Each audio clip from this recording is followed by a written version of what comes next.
বিলুপ্তপ্ৰায় বৰকাছ বা বৰমূৰীয়া কাছৰ সংৰক্ষণ তথা বংশবৃদ্ধিৰ বাবে বিশেষ পদক্ষেপ গ্ৰহণ কৰিছে বেচৰকাৰী সংস্থা TSA আৰু বিশ্বনাথ বন্যপ্ৰাণী সংমণ্ডলে। বিৰল প্ৰজাতিৰ এই কাছবিধ যাতে পৃথিৱীৰ পৰা হেৰাই যাব নোৱাৰে তাৰ বাবে এই কাছৰ বংশবৃদ্ধিৰ বাবে জামুগুৰিহাটৰ দক্ষিণাঞ্চলত থকা কাজিৰঙা ৰাষ্ট্ৰীয় উদ্যানৰ ৬ষ্ঠ সংযোজন এলেকাৰ ৰৌমাৰী বিলত দুটা প্ৰতিষ্ঠানৰ সহযোগত এৰি দিয়া হয় ১৬০টাকৈ দুষ্প্ৰাপ্য বৰকাছৰ পোৱালি। ঐতিহ্যমণ্ডিত নাগশংকৰ দেৱালয়ৰ পুখুৰীত থকা দুষ্প্ৰাপ্য বৰকাছৰ কণী সংৰক্ষণ কৰি জন্ম দিয়া ১৬০টা পোৱালি কাজিৰঙা ৰাষ্ট্ৰীয় উদ্যানৰ ৬ষ্ঠ সংযোজনৰ এলেকাৰ ৰৌমাৰী বিলত বংশবৃদ্ধিৰ বাবে এৰি দিয়া কাৰ্যৰ শুভাৰম্ভ কৰে চতিয়া সমষ্টিৰ বিধায়ক পদ্ম হাজৰিকাই। অনুষ্ঠানটিত বিশ্বনাথ বন্যপ্ৰাণী সংমণ্ডলৰ সংমণ্ডল বিষয়াগৰাকীৰ লগতে বেচৰকাৰী সংস্থা TSA বিষয়ববীয়াসকলে উপস্থিত আছিল। ৱাইল্ডলাইফ আৰু NGO TSA যে যুটীয়া প্ৰচেষ্টাত নাগশংকৰ মন্দিৰৰো সহযোগত নাগশংকৰ মন্দিৰতে যি কাছ আছে তাৰ কণীৰ দ্বাৰা জন্ম হোৱা কাছৰ আমাৰ ৬মহীয়া ৭মহীয়া ২বছৰীয়ালৈকে প্ৰায় ১৬০টা ইয়াতে কাছ পোৱালি কাজিৰঙা ৬ষ্ঠ সংযোজনৰ ৰৌমাৰী বিলত ছাৰ্ভেত এই বিলখন যিহেতু কাছৰ কাৰণে উপযোগী গতিকে ইয়াতে এৰাৰ ব্যৱস্থা আজি হৈছে আৰু মোৰ হাতেই এৰাৰ কামটো শুভাৰম্ভ হৈছে। গতিকে মই আচলতে নিজকে ধন্য মানিছোঁ যে দুষ্প্ৰাপ্য কাছ ইয়াক সংৰক্ষণ কৰিবৰ কাৰণে যি এক TSA আৰু বিশ্বনাথ ৱাইল্ডলাইফ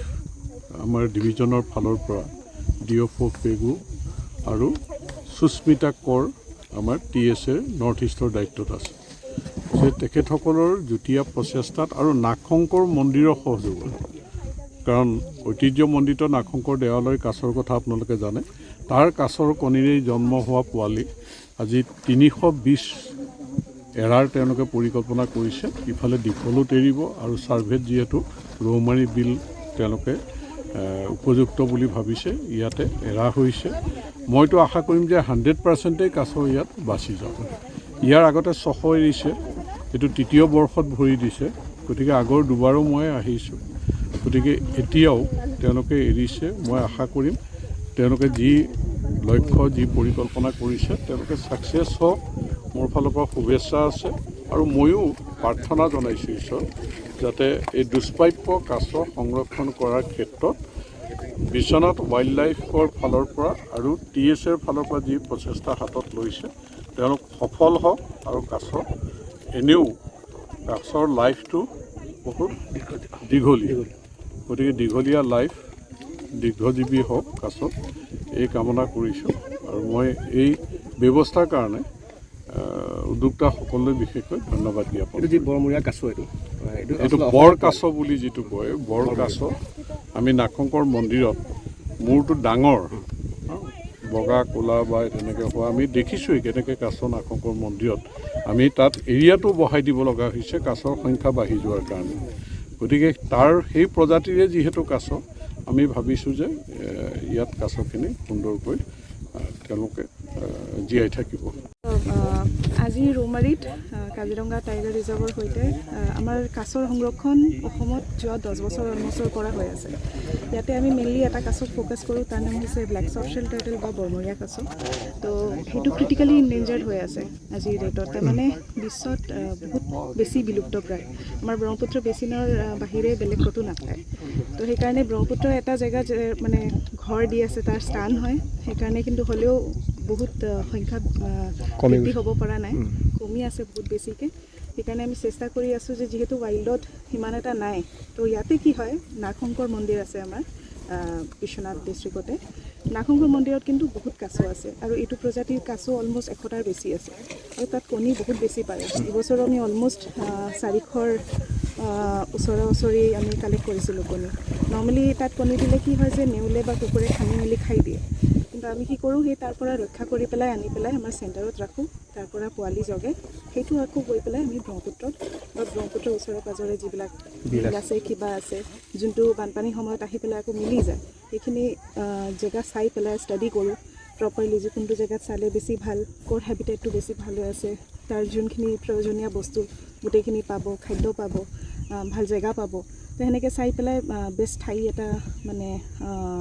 ডিটাৰমাইন কৰা হয় চিলেক্ট কৰা হয় তাৰপিছত সেইখিনি ঠাইত আকৌ সিহঁতক ঘূৰাই দিয়া হয় তো যিহেতু ৱাইল্ডৰ পপুলেশ্যন বহুত বেছি কমি আছে আমি সেই কনজাৰ্ভেশ্যন ব্ৰিডিং আৰু ৰিলিজৰ দ্বাৰা চেষ্টা কৰি আছোঁ তাৰ ৱাইল্ডত মানে পপুলেশ্যনটো অলপ বৃদ্ধি হয় আজি ক'ত এৰিলে আপোনালোকে আজি কোন ঠাইত এৰিছে আপোনালোকে আচ্ছা আজি ৰৌমাৰী বিলত যোনটো western range Panpur area Biswanath wildlife ডিভিশ্যনত ইয়াত এৰিছোঁ কিমানটা ইয়াতে 160টা এৰিছোঁ এইবছৰ টোটেল আমি 314টা এৰিম তো সেইটো চব মিলাই পেলাই আমি অলমষ্ট 600টাৰ বেছি আজিলৈকে এৰা হৈছে তো আৰু এটা ঠাই আছে চেণ্ট্ৰেল ৰেঞ্জত যোনটো আমি ডিফলো চেনেল বুলি কয় সেইটো আৰু এটা ঠাই তাতো আমি কিছুমান এৰিম আধাখিনি ইয়াত এৰিছোঁ আধাখিনি তাত এৰিম এইটোতো কাছবত দুষ্প্ৰাপ্য বৰ্তমান হয় পাবলৈ নাই হয় অসমতে পায়তো অসমত পায় আৰু ব্ৰহ্মপুত্ৰ নদীখন য'ত য'ত গৈছে যেনেকৈ অৰুণাচল বা যোনখিনি এৰিয়া বেচিন মানে তাৰ সৰু সুৰা যোনখিনি নদী ওলাই গৈছে তাত কিছুমান জেগাত পায় আগত বহুত আছিলে আজিকালি মানে বহুত ৰিপৰ্ট মানে মানুহৰ পৰা শুনাও নোপোৱা হৈ গ'লোঁ যে তাত পায় বুলি বা সেনেকুৱা যেনিবা কি হয় য'ত ত'ত কি ফটো হয় কিবা হয় কোনোবাই পালে মানে পঠিয়াই দিয়ে আমাক যে এইটো কি কাছে হয় এইটো কি কাছে হয় চাই দিয়ক তো আজিকালি সেইটো জুবিন গাৰ্গৰ গীতসমূহৰ ওপৰত আধাৰিত গানে কি আনে নামৰ এটা সুন্দৰ অনুষ্ঠান আপোনালোকৰ ওচৰলৈ আহি আছে অতি শীঘ্ৰে অহা 15 আগষ্টৰ পৰা ধেমাজিৰ পৰা প্ৰথম অডিশ্যন আৰম্ভ হ'ব আৰু সেই অডিশ্যনৰ যোগেদি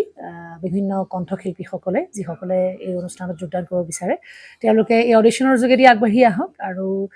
জুবিন গাৰ্গৰ বহুত ভাল লগা গান আমি সদায় শুনি আহোঁ আৰু আপোনালোকৰ যদি ভাল লগা গান থাকে জুবিন গাৰ্গৰ আপোনালোকে গাই ভাল পায় তেন্তে অডিশ্যনত যোগদান কৰক মোৰ ফালৰ পৰা আন্তৰিক শুভকামনা থাকিল এই সম্পূৰ্ণ অনুষ্ঠানটোলৈ ধন্যবাদ